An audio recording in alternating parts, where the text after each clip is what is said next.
Operation కగార్పై మనతో మాట్లాడడానికి వెన్నెల గద్దర్ ఉన్నారు. ఎవరైతే గద్దర్ కుమార్తె రాష్ట్ర సాంస్కృతిక మండలి చైర్పర్సన్ వెన్నెల గద్దర్ గారు ఉన్నారు. మేడం, ఏం చెప్తారు ఆపరేషన్ కగార్కి సంబంధించి?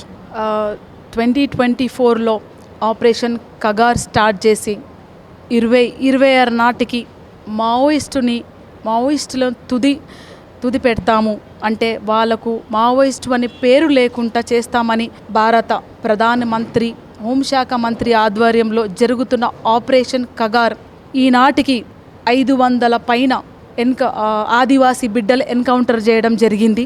ఈ మావోయిస్టులని ఎన్కౌంటర్ చేస్తామని, ఈ మావోయిస్టులని తుదిముట్టిస్తామని బీజేపీ ప్రభుత్వము, మన ప్రధానమంత్రి గారు అనౌన్స్ చేయడము, ఒక సామాన్యురాలుగా, ఒక భారతదేశ బిడ్డగా, గద్దరన్న బిడ్డగా మేము మన ప్రధానమంత్రి గారిని ఒక చిన్న ప్రశ్న ఇస్తున్నాం. మావోయిస్టులను అంతం చేస్తారా మీరు, లేకపోతే కన్నీలను అంతం చేయాలనుకుంటున్నారా? కన్నీలను ఎన్కౌంటర్ చేయాలనుకుంటున్నారా? ఆకలి కేకలను ఎన్కౌంటర్ చేయాలనుకుంటున్నారా? రైతుల కష్టాలు ఎన్కౌంటర్ చేయాలనుకుంటున్నారా? నిరుద్యోగులకు కన్నీలను ఎన్కౌంటర్ చేయాలనుకుంటున్నారా? రేపిస్టులను ఎన్కౌంటర్ చేయాలనుకుంటున్నారా? భూదందాలు చేస్తున్న వాళ్ళని ఎన్కౌంటర్ చేయాలనుకుంటున్నారా? దోపిడీదారులను ఎన్కౌంటర్ చేయాలనుకుంటున్నారా? వాళ్ళని ఎన్కౌంటర్ చేయకుండా మాకు తిండి లేదు, మా గుడిసె మీరు పీక్కుంటున్నారు, మాకు నీళ్లు లేవు, 20-30 కిలోమీటరు ఒక గ్లాస్ నీళ్ళ కోసం మేము 20-30 కిలోమీటర్ నడిచి నీళ్లు తెచ్చుకుంటున్నాము. మా నీళ్ళ కోసం ఉద్యమం చేస్తున్నాము, మా పూరి గుడిసె కోసం అడుగుతున్నాము, మా ఒక పూట బువ్వ కోసం అడుగుతున్నాము, మాకు ఒక చిన్న చెప్రాసి ఉద్యమం కోసం అడుగుతున్నాము. అది మీరు ఇస్తలేరు కాబట్టి మేము గన్ను పట్టుకుంటేనే, కట్టు పట్టుకుంటేనే అది మాకు దక్కుతుందనే చిన్నారి అమాయక బిడ్డల్ని ఎన్కౌంటర్ చేస్తున్నారా మీరు? ప్రశ్న ఇది. ఆదివాసీ బిడ్డలు, భారత రాజ్యాంగాన్ని మీరు ఇంప్లిమెంట్ చేయాల్సిందిగా కోరుతున్నాం. భారత రాజ్యాంగం ఏమంటుంది? It talks about a peace, శాంతి, సమానత్వం, సౌభ్రభత్వం, అందరు కలిసి మెలిసి అన్ని కులాలు మతాలు వర్గాలు అన్ని కలిసి సమానత్వం ఉన్న భారతదేశం కావాలి. ఈ బిడ్డలకు మీరు అవకాశం ఇవ్వట్లేదు అంటే మీరు భారత రాజ్యాంగాన్ని ఇంప్లిమెంట్ చేయట్లేదని మేము ఖచ్చితంగా భావిస్తున్నాం. ఇప్పుడున్న పరిస్థితుల్లో భారతదేశానికి సంబంధించి టెర్రరిస్టుల వల్ల ఎక్కువ సమస్య ఉందా, లేకపోతే మావోయిస్టుల వల్ల ఎక్కువ సమస్య ఉందా?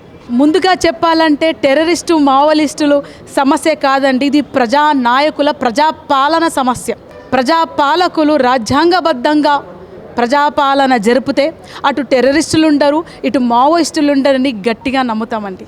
దేశ అభివృద్ధికి మావోయిస్టులు అడ్డం పడుతున్నారు, అందుకే ఆపరేషన్ కగార్ మేము కంటిన్యూ చేయాల్సి వస్తుందని చెప్పేసి అటు కేంద్ర ప్రభుత్వం చెప్తున్న పరిస్థితి. ఏ విధంగా అడ్డుపడుతున్నారో బహిరంగంగా ప్రజలకు తెలియజేయాల్సిన ఆవశ్యకత ఉంది. అడవిలోకెళ్ళి మీరు వాళ్ళ భూములు తీసుకుంటున్నారు, ఆ భూములు మైన్స్ సంబంధించిన భూములు. మీరు భారత రాజ్యాంగం ప్రకారము ఆదివాసుల భూములు తీసుకుంటే వాళ్ళకు ఇంకా మంచి భూములు ఇవ్వాలని ఆర్టికల్లో పొందుపరుచుంది. అది మీరు ఇస్తున్నారా? ఇవ్వట్లేదు. వాళ్ళ భూములు లాక్కుంటున్నారు కాబట్టి వాళ్ళు పోరాటం చేస్తున్నారు.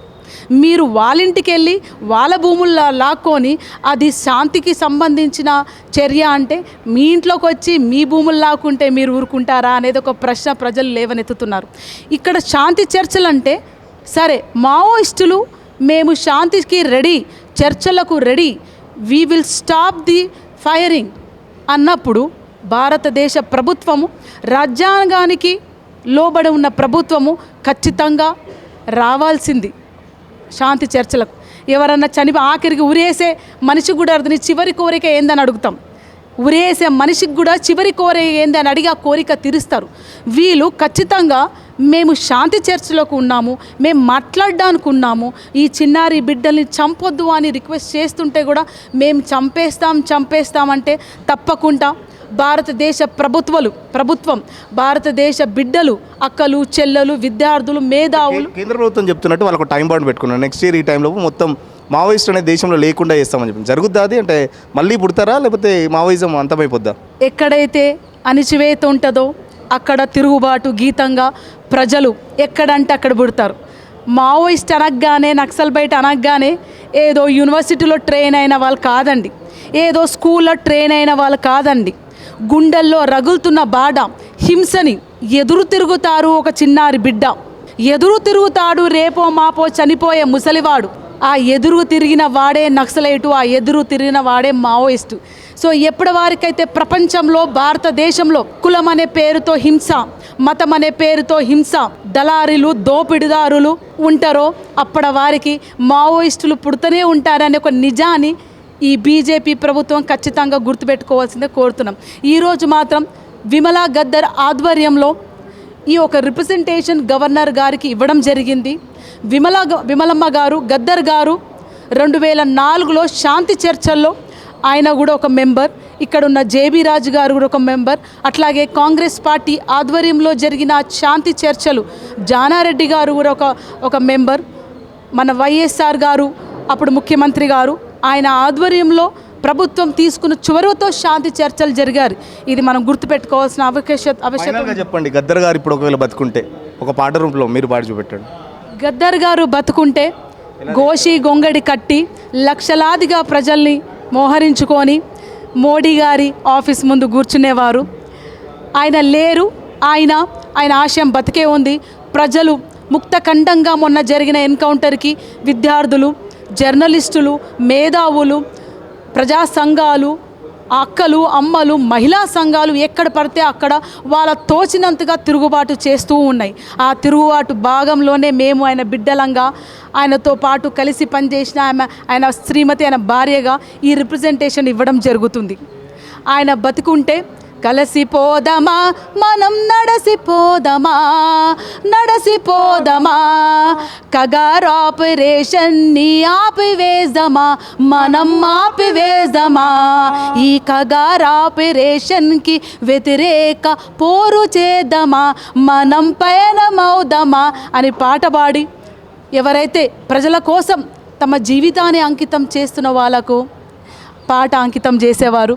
నన్ను పాట ఏంటంటే, వీరులారా వీరులారా రాడికల్లా శూరులారా, రారా వీరులారా రాడికల్లా శూరులారా, రాడికల్లా శూరులారా రైతు కూలి బిడ్డలారా, రాడికల్లా శూరులారా రైతు కూలి బిడ్డలారా, మీరు ఒక్కరొక్కరు ఒరిగిపోయి సుఖాలల్లో గలిసినారా, ఒక్కరొక్కరు ఒరిగిపోయి సుక్కలల్లో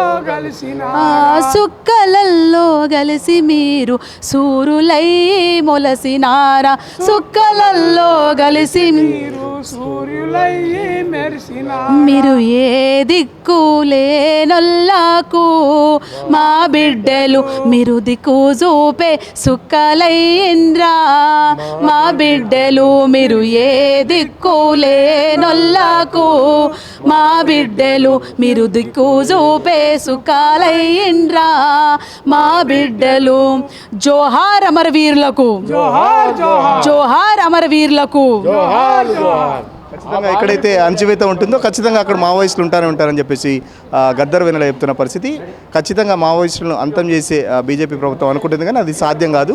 ఖచ్చితంగా ఎక్కడైతే అణచివేత ఉంటుందో, దోపిడీతనం ఎక్కడ ఉంటుందో అక్కడ ఖచ్చితంగా మళ్ళీ మావోయిస్టులు పుడతారని చెప్పేసి ఇప్పటికైనా ఏదైతే కాంగ్రెస్ ప్రభుత్వం 2004లో చర్చలకు సంబంధించి తన ఫాదర్ అయితే గద్దర్ గారు ఉన్నారో అప్పుడు సంబంధించి గుర్తు చేసుకొని గద్దర్ ఫ్యామిలీగా, గద్దర్ వారసత్వంగా నేను కొనసాగిస్తున్నానని చెప్పేసి ఈరోజు పొద్దున్నే గవర్నర్ గారు కూడా కలిసి ఒక రిప్రజెంటేషన్ కూడా ఇచ్చాం.